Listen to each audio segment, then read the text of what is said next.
Welcome to the Fly Culture Podcast, bringing you interviews, reviews and fishing tips. Here's your host, Pete Tigus.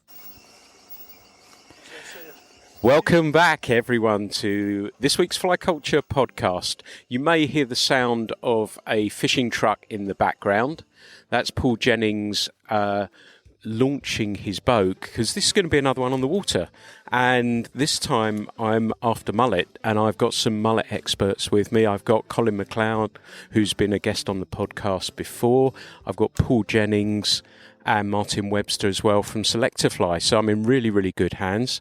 It's bright and early, but we've started the day with a coffee on the bonnet of the truck, which is a really civilised way to start fishing. And I'm really, really excited to be in the hands of some experts. I'm a bit out of my comfort zone. I've not fished for mullet on a fly for many, many years now. So it's going to be really exciting to see how we get on. We're going to take you out. The plan is that we're just sort of launching the boat at the moment. The plan is to go out and fish the ebbing tide and see how we get on. So we'll speak to the guys as we go along, but I'm really, really excited to be mullet fishing with a fly. So tune in and see how we get on.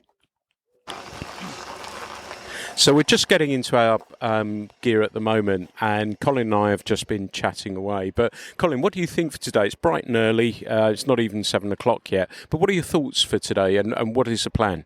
Thoughts? Well, yeah, the weather's quite kind to us at the moment, considering we had Storm Ever roll through yesterday, which fortunately didn't bring much rain with it.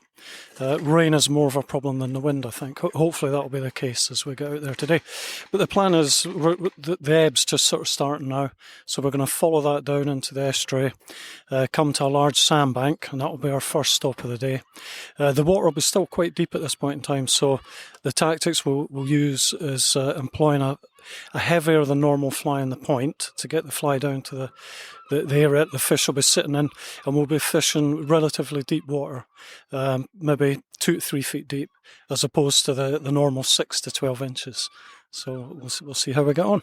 Fantastic. And you very kindly tied me up a leader with some of your flies, so I'm all set at the moment. And the leader, what sort of leader length and strength are you talking about in this setup?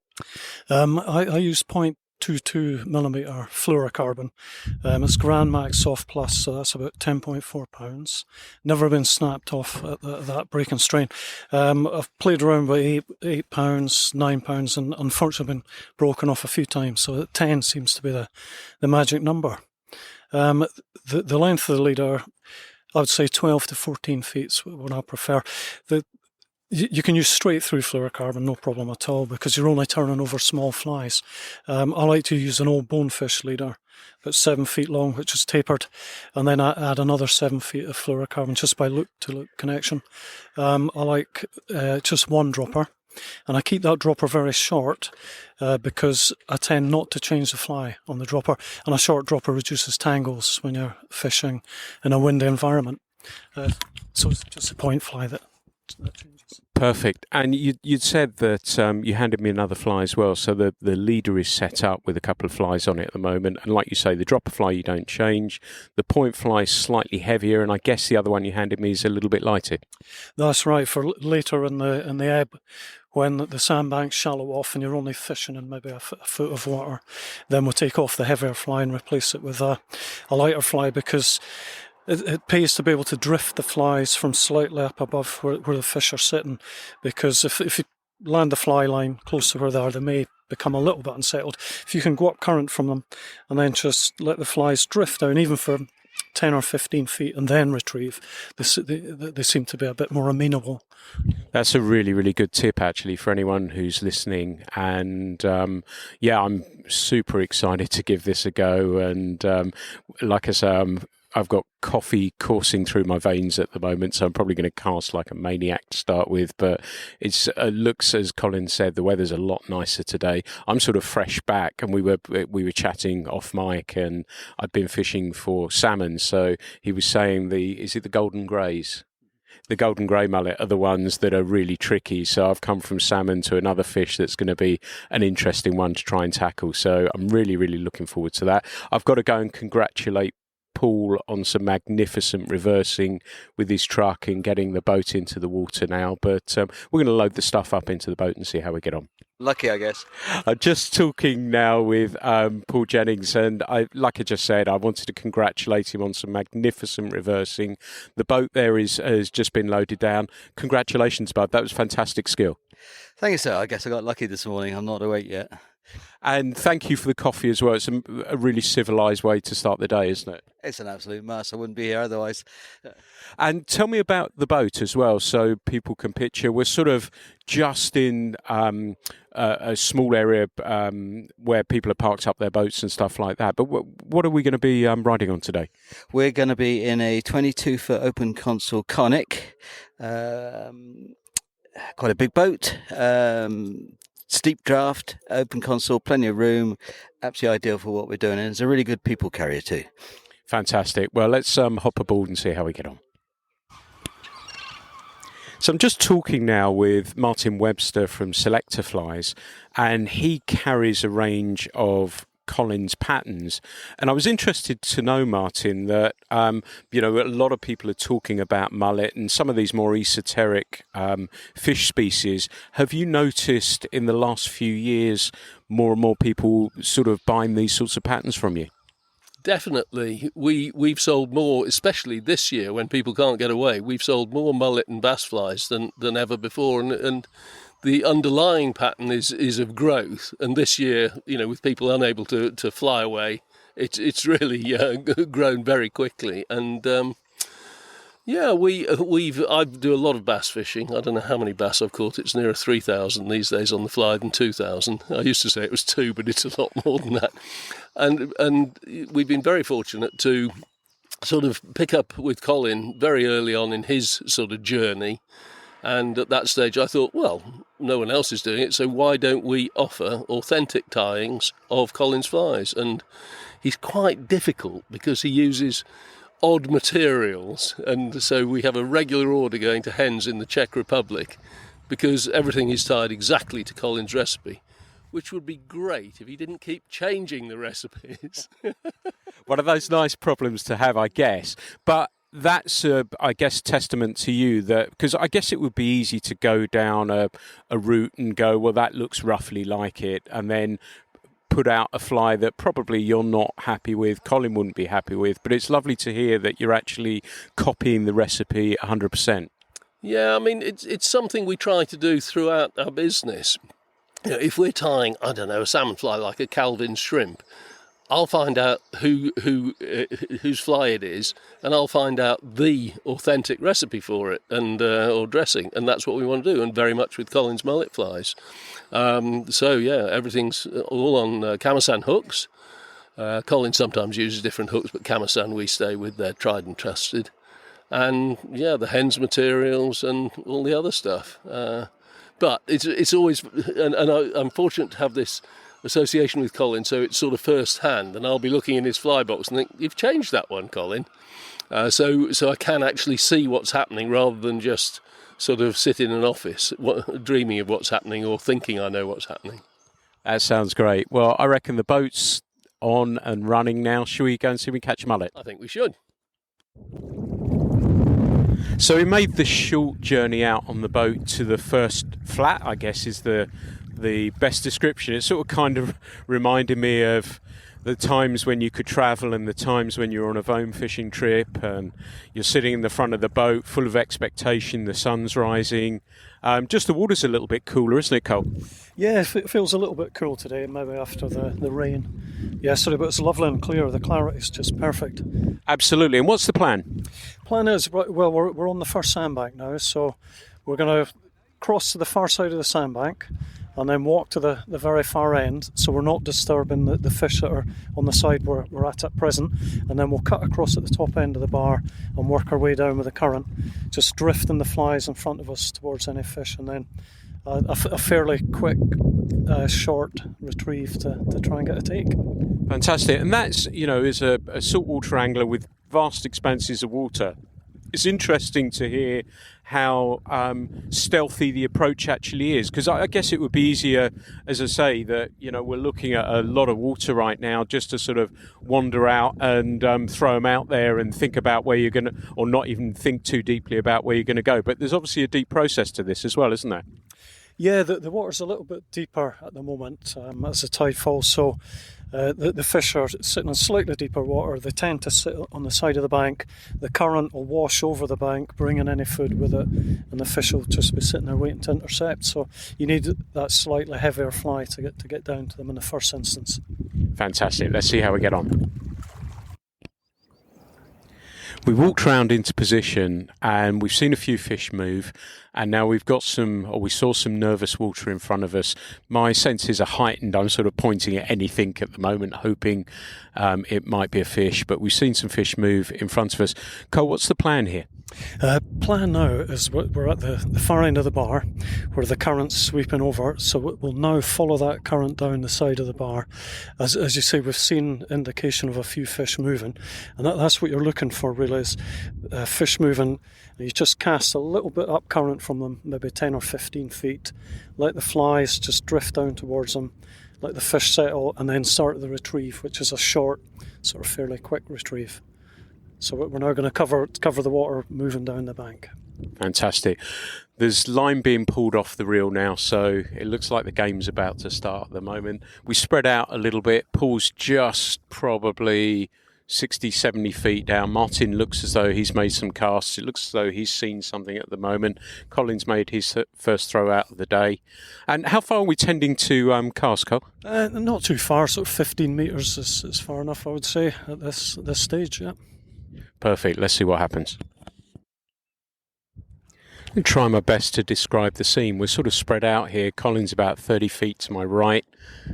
Paul's just behind me, and Martin's a little bit further to my right again still.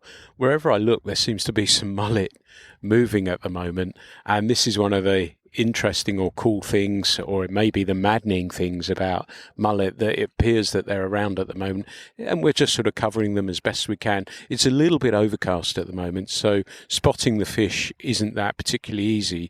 So what we've been doing is looking for nervous water, as we would on a bonefish flat, I guess, and also looking for signs of fish moving near the surface, which we're seeing. It is great fun. I'm shaking. This again is one of these things about fishing, what it does to you, and no matter how much you've done, no matter where you've done it, you can sense sometimes when you're in a place where some magic could happen. It may not, but you're seeing fish all around us at the moment. That's deeply, deeply exciting.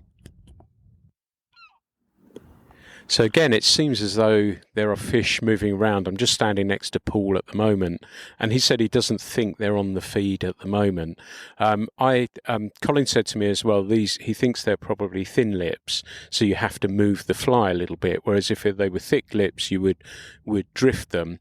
And it was interesting, just after he said that I lifted slowly up to make my cast, and I got a little bump from a fish, so hopefully that was a thin lip, but edging ever nearer. But Paul, I'm standing next to you now, and like you say, you feel they're probably just not on the feed just yet.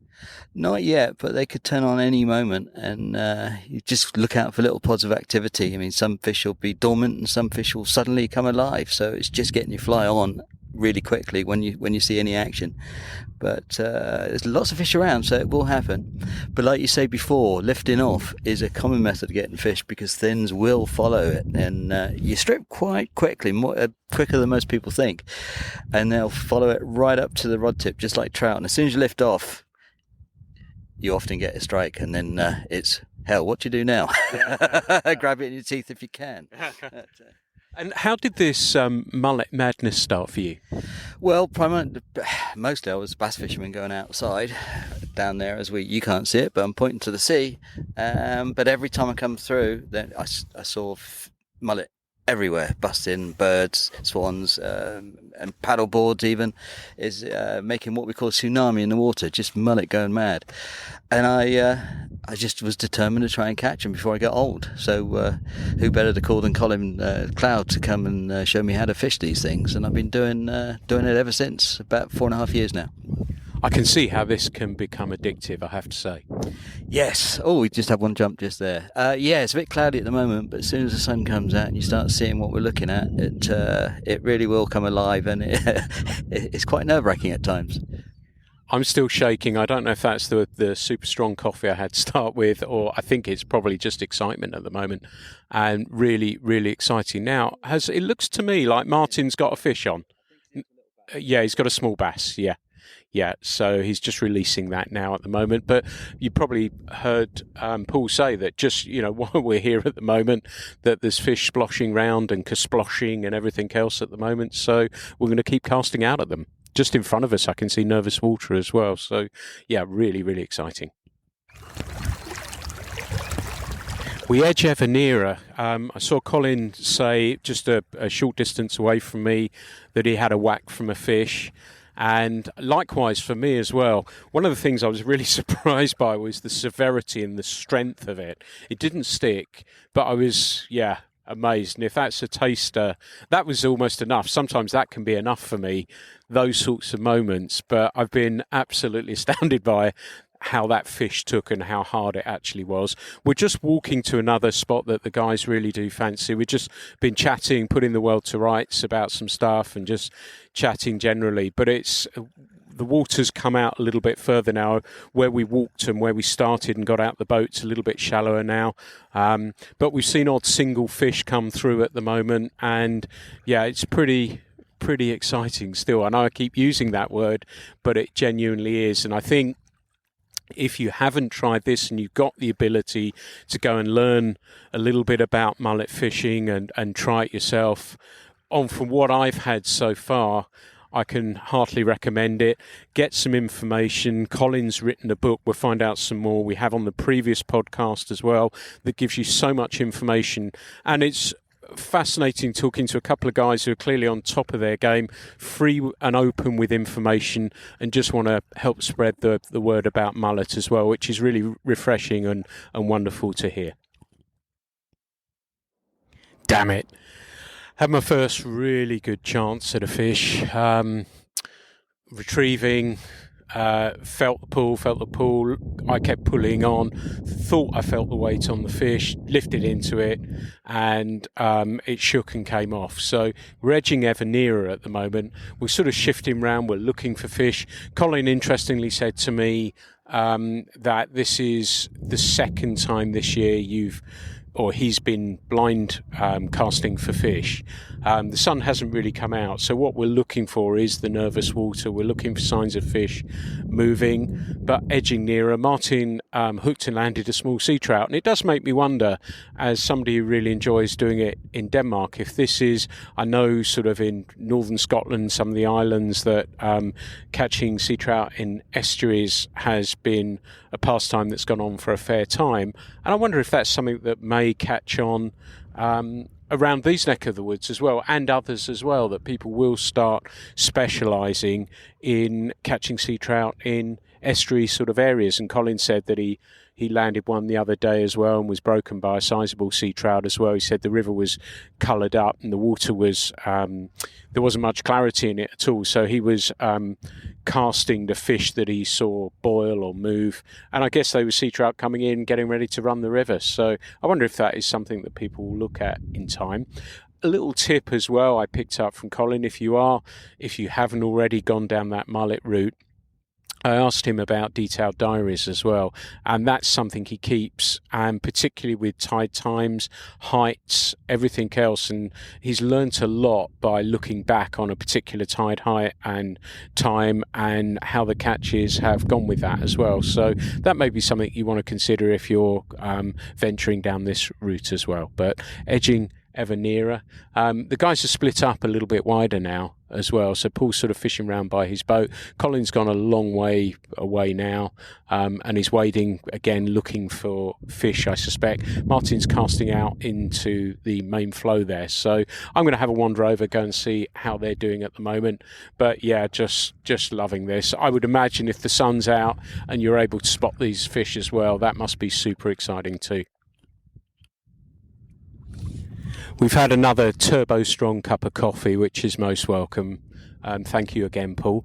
And we've shifted position, and now our target quarry is going to be thick-lip mullet, and we fish for those slightly differently. What are we going to be doing here, Colin?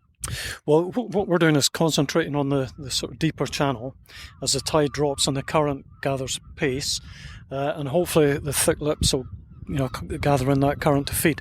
So the approach is simply to dead drift the flies towards them from maybe 10 yards up current. Just let the flies tumble towards them, and you're looking at the end of your fly line.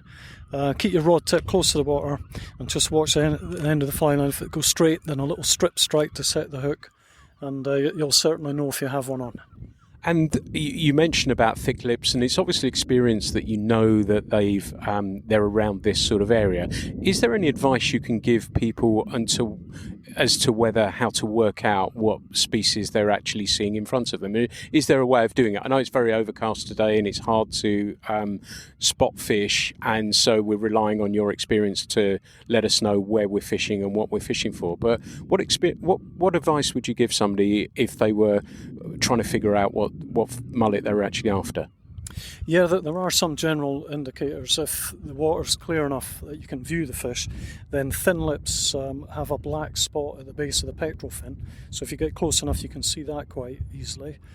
Golden greys, their tails have a black stripe in the water, which is strange because when you take the fish out of the water, there is no black stripe in the tail, but it's quite visible in water. Thick lips, they're identifiable mainly because of the size, so it's just that much bigger than the other two species. And of course the locations, this area of stronger current, that's where you'd expect to find thick lips feeding. Thins and golden greys tend to be in shallower water, moving in over sand or mud. Golden greys prefer sand, so sandy environments are typically golden greys. Thins will go to the mud as well, looking for mud shrimp, so the environment will give you a clue as to what species they're targeting as well. Yeah, great tips. Thanks so much. So check that move, Peter. Yeah, that's exactly what I was going to say, Colin. Just as I turned on there, the move has certainly paid off.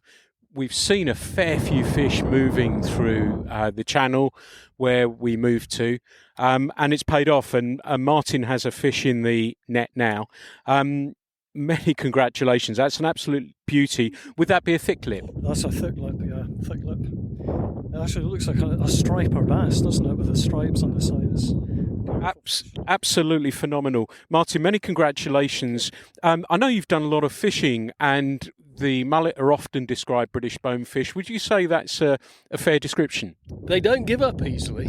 He didn't run quite as far as a bonefish, but he didn't want to come in. I was watching you there, yeah, as I said, and it looked like Colin said the fight will go on for a little bit longer yet, and it did, which enabled me to make a few more casts as well. But they're absolutely stunning fish, powerful. You could see your rod bucking under the power of that one. What sort of weight do you reckon that is? I think I'd defer to Colin on that, but it looks, yeah. It's thick and broad, broad across the shoulders, quite deep. So it's actually the first thick lip I've ever caught. I've caught a few thin lips, but never a thick lip. So it's I'm quite pleased about that. That makes it a bass, a sea trout, and a mullet. That's been a grand slam for Martin today. £4 is the call on this one. And yeah, great call. It's on your pattern as well, Colin. Yeah, the Romy sand shrimp there, you can see it right in the scissors. So yeah, with that thick upper lip, it's not going to get off. Nicely done. And I assume you sell these, Martin, do you? We sell that fly, yes, not the mullet, but the fly. Many congratulations. We're going to get this one back and keep going. So I was listening to the guys chat, and they were talking about the low pressure and the storm we'd had the previous day and how it had been pretty quiet. That was on the outgoing tide. We shifted position, like I said, and then I've just been really, really lucky and managed to get a golden grey. And it was one of those funny situations that my dropper was twisted, so I just snipped the fly off, cast out the single one, and thankfully had a fish. And then the tide has started to make a little bit more, as the guys had said, and then there's been mullet around. And I've just been really incredibly lucky to hook another one. And I can't underestimate the advice that the guys have given that have made this journey so much easier for me, in the sense of where to look, where to fish, and having the boat has been a great big advantage. But even if you're thinking about doing this yourself as well, I think what I've taken away from this on a day where there's not much sun around is cover the water, look for the nervous water, and keep the faith. And, you know, it's allegedly a fish that's incredibly difficult to catch on the fly, and that is the story. I've not touched one for some 15 years, and that was before, you know, the pioneers like Colin were looking at nymph fishing. I caught my last one about then on a bread fly, and it's been I cannot underestimate how much I've enjoyed this, and I've been around the block a bit. I've done a lot of fishing, but I'm, you know, like a kid in a sweet shop at the moment. I'm loving every second of this. And Colin, it's just been, you know, with the guys, just you putting us in the right spots. You guys know this water so incredibly well. And it is, you keep the faith, you stick at it, and it can pay off, can't it? That's right, yes. It's often a question of patience, and you hope that at some point in the flood and tide the shoals are going to appear. And it just took a little bit of depth of water, I think, to cover the sand flats. And then we saw the shoals moving in, suddenly becoming active. And you certainly got your reward for your patience with two lovely fish. And that was, I think the first one was to the Spectra shrimp, and then second one to a Romy sand shrimp. So. And that was, again, thinking about things just a little bit, that, you know, there were fish around and I hadn't been bumped for a little bit. Not that I was expecting that to happen, but I thought, right, okay, give yourself my 5 minutes, because I have been casting like a maniac. I'm just loving it, absolutely loving it. And decided to have a breather for 5 seconds, tie the dropper back on. The first cast I got a whack from a fish, and then, I don't know, half a dozen casts later, then I got incredibly lucky and hooked another one. The fish are as advertised. They're incredibly strong, and they pull a bit, don't they? Oh, they certainly do, especially the golden greys. Of all the fish, all the three mullet species, I think the golden greys are probably most deserving of the accolade, the British bonefish, because they do look like bonefish, and by crikey they can go. But I mean, the numbers of fish we've seen in the last half hour have been quite incredible, really. And it's great to see, even on a tough day like this, you know, the fish do turn up, and you've done extremely well to get your brace so far. We just need a thin lip now for the slam. That's been the fascinating thing about it. The guys are saying, you know, when it's clear, you can actually see the fish. So, like I was saying at the beginning, you know, it may be if you decide you want to have a go at this, and I can't urge you enough to try it, but if you do go, just keep covering that water, look for that nervous water, any water that doesn't look right.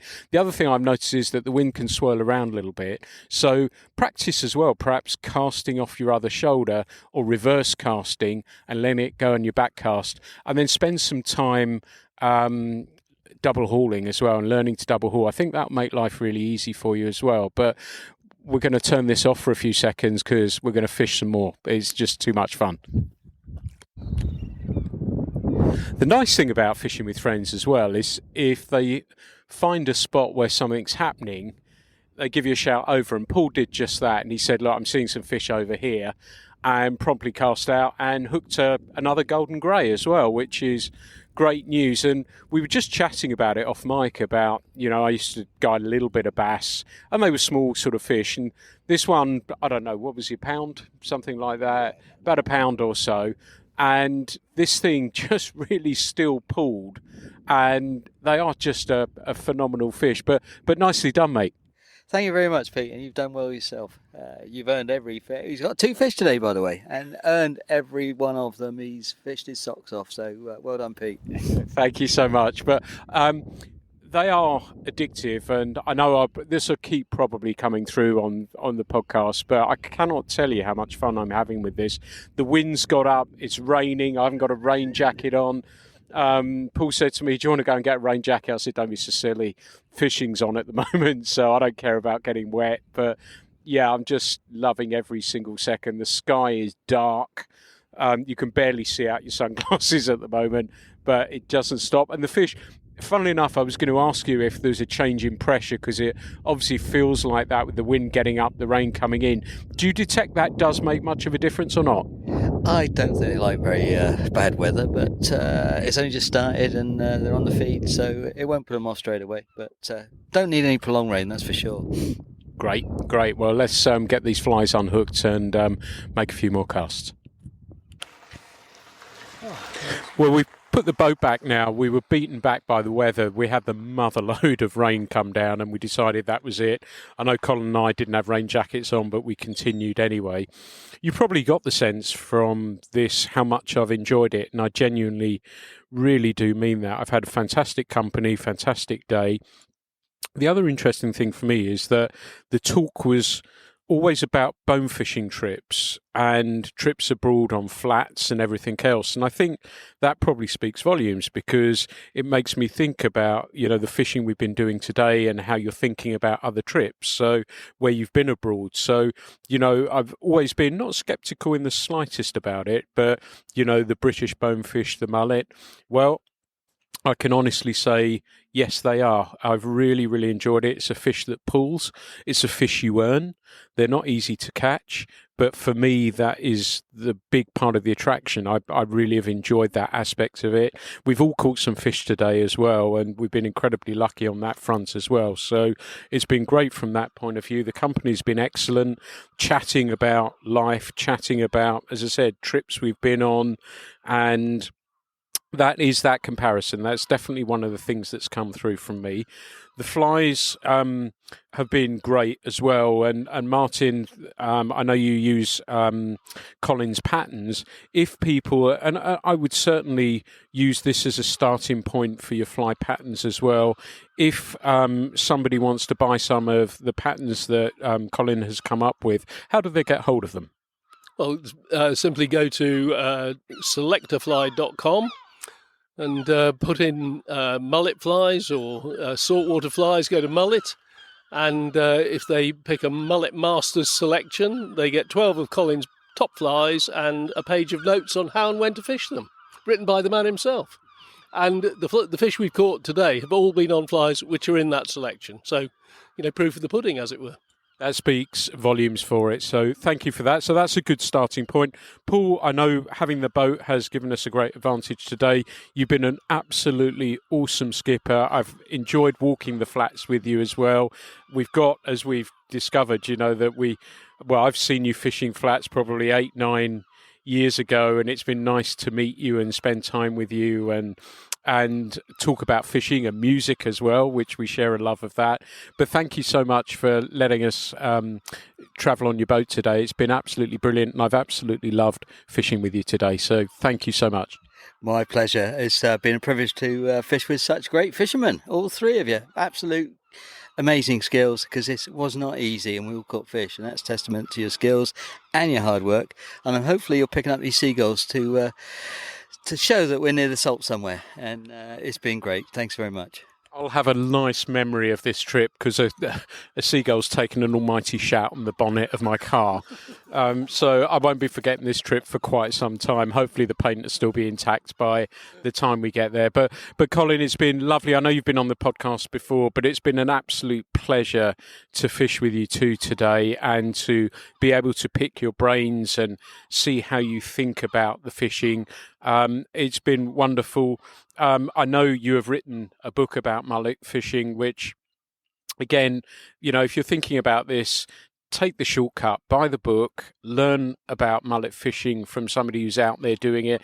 On the boat on the way back again, Paul and Colin were saying, right, you out tomorrow? Yeah, and they'll be doing it. So these guys are out on the water the whole time, learning and catching mullet as well. So buy the book.